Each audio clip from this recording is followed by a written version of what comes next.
sir. Good morning, everyone. We are here in front of the report, the virtual report on is chapter 1. Meaning of rights means straight or crooked or not distorted. Objectively, right means what thought to be equitable, reasonable, just, or something which is due to others. Applied in ethics, rights means the object of justice. Rights it means in the justice they are have an object, so that is the rights.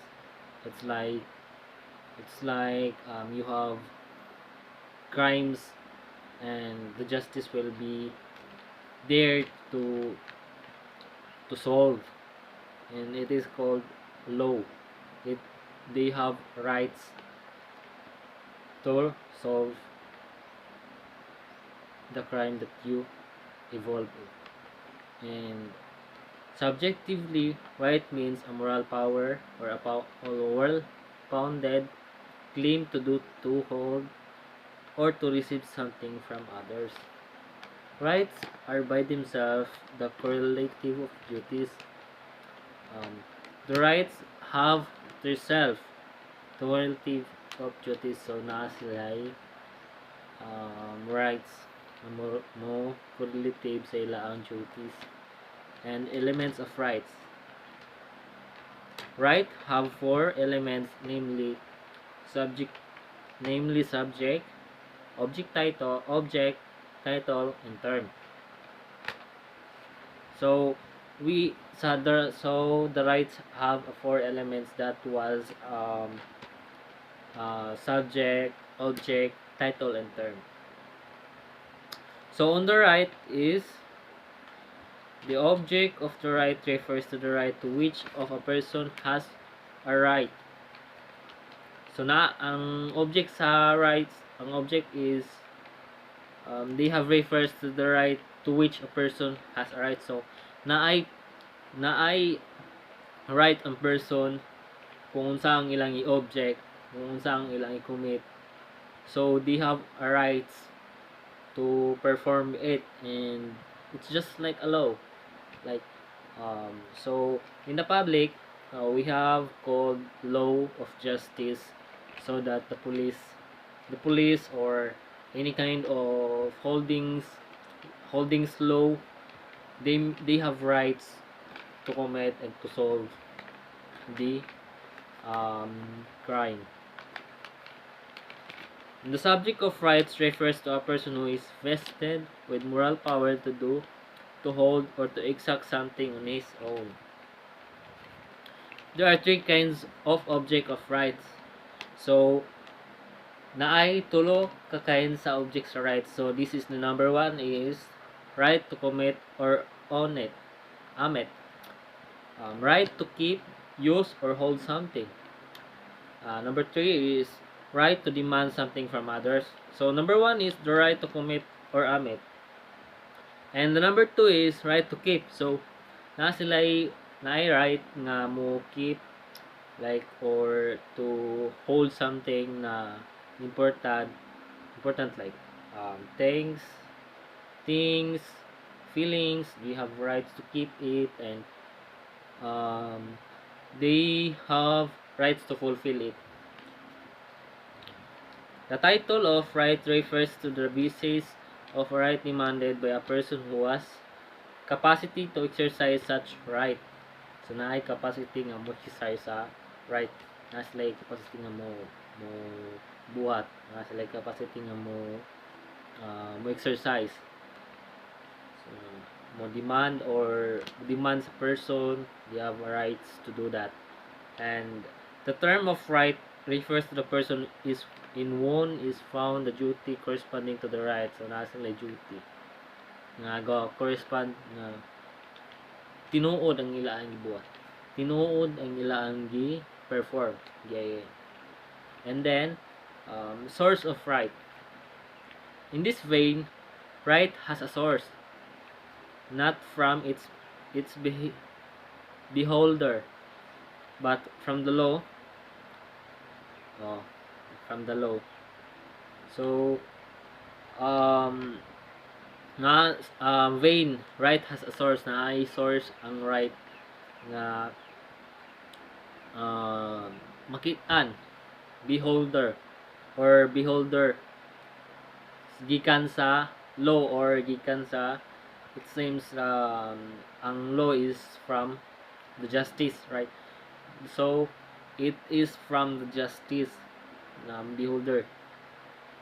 And rights originate from the law, particularly from the natural law and the human positive laws, civil and ecclesiastical. The law is the origin of right in the sense that it is the law that commands or prohibits one to do or to omit in doing something. Since that it is the law that commands or prohibits, na ga command or ga dala to omit or doing something. Kaya nang mo commit sila og crime na kaya na leader, so they have the rights to handle. The law of the origin of right in the sense that it is the law that commands or prohibited. So mao to siya. And then the next is the source of right is the law. Therefore, we can only speak of right in the context of law. In the context of law, we can only speak of right in the context of law. So the next is no laws means no rights. Oh no, no laws means no rights. Like wala tay, kung walay gobyerno, wala po tay law, wala tay justice, wala tay rights. So we have a government, then they have the rights to create laws, to create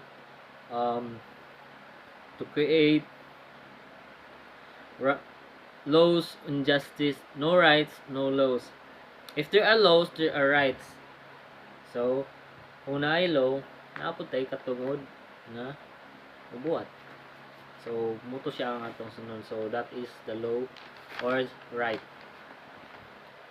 All laws are derived from the natural law.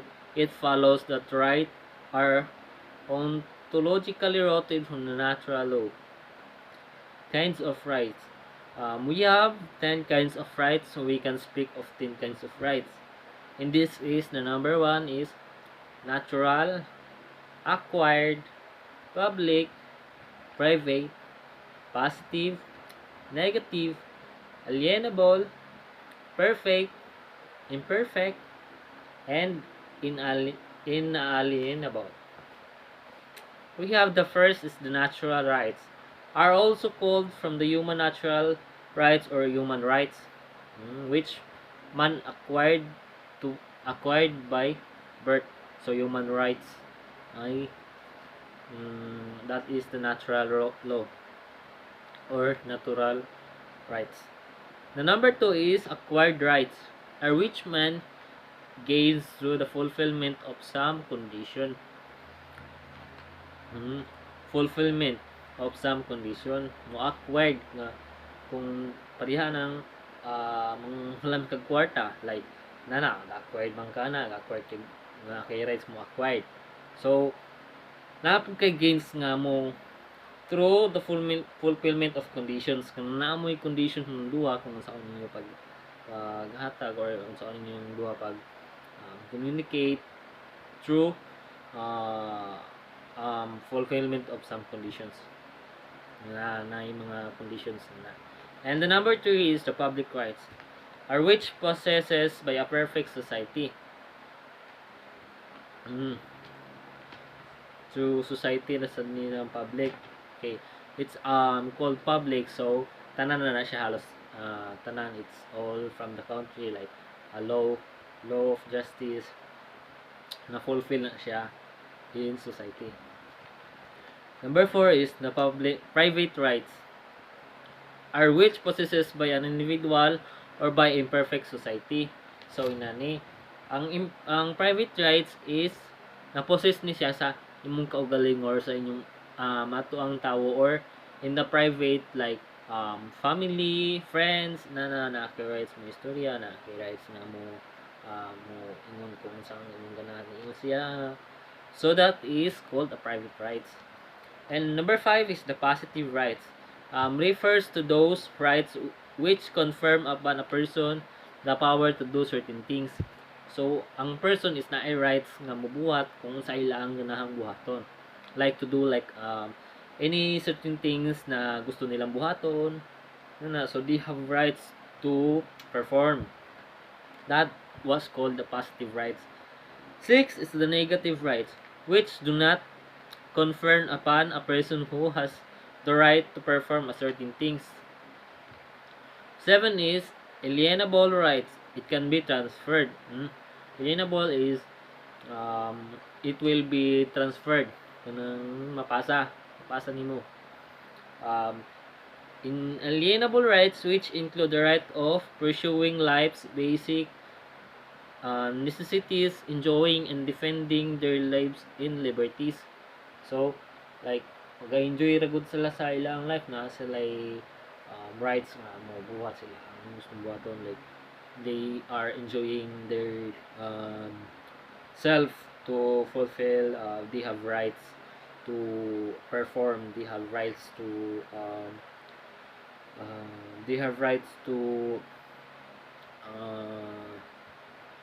doing a certain things nga ganahan nilang buhaton. And a perfect rights is which corresponds to the perfect duty. A perfect duty is one which is not merely recognized by law but also enforced by law. Na enforced bitaw ka ng gipugos ra sa law, muna siya ay perfect rights. Imperfect rights is which are neither recognized nor protected by law. Imperfect rights is kaya ng justice ga protect na siya sa law nga police, like policeman, policewoman, police society, is they are protected by law. And that is the chapter number 1. And the chapter number 2 and 3 will be reported to my another group mates, and these are the man in our group, Jeonilla Dalura. Here is by reporting the chapter 2, and Christian Jeonilla is performing chapter number 3. So this is my report on chapter number 5. Thank you for listening to my report, and hopefully you namoy nakukuha ginagmay sa ako ang report, bisag sayop man or unsa ba, basta kay naalam mo nakuha ginagmay. So that's all. Thank you.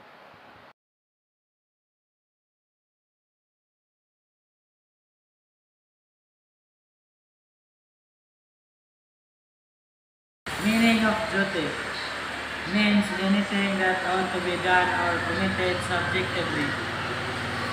Duty means the moral obligation of a person, inasmuch as only human person can assume duties, because only human persons are endowed with freedom to respect the rights of others. Duty binds the will, or it is led on the will, since just like correlative right duty originated from law. Kind of duties. There are 6 kinds of duty. First, natural duty. Number 2, positive duty. Number 3, affirmative duty. Number 4, negative duty. Number 5, perfect duty. Number 6, imperfect duty. Natural duty means imposed by the natural law. Positive duty, which means comes from positive law. Affirmative duty refers to the moral obligation of a person to do an act Negative duty refers to the moral obligation of a person to avoid or omit something. Number 5. Perfect duty, which obligates one under strict justice. Perfect duty is also called juridical duty. Number 6.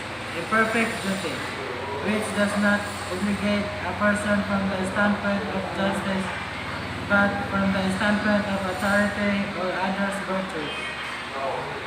Exemption from duty. The principle of government exemption from duty. Number 1. Common necessity never exempts one from duty. Nor necessity exempts one from negative natural duty. Number 3. Extreme or grave necessity exempts from one affirmative natural duty, provided there is no involved violation of negative natural duty. Number 4.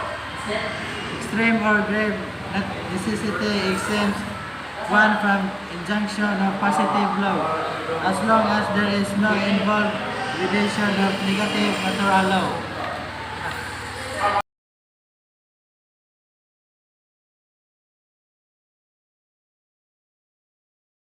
Three is our reporter, justice and morality. Meaning of justice: quality is not justice. Does not mean everybody should be equal in all opportunities, concerns, and undertakings in life. Cicero once said, "The more laws, the less justice. Justice can only be judged upon in the context of law. Justice without force is powerless. Force without justice is tyranny." Justice means the habit that enables one to give every human person his love or his own right. The term is derived from the Latin word just, which means right. Kinds of justice: justice, general legal justice, particular justice, equity, common legal justice, commutative justice, distributive justice. Number 1. General legal justice is one by which a human person wishes and does what is right in relation to the common good. This kind of justice is the law, since primarily law are not for the good of individuals but for the good of the whole community. Equity. Equity is a kind of general legal justice by which a human wills and does what right to others, not necessarily from the moral law but from the civil law. Per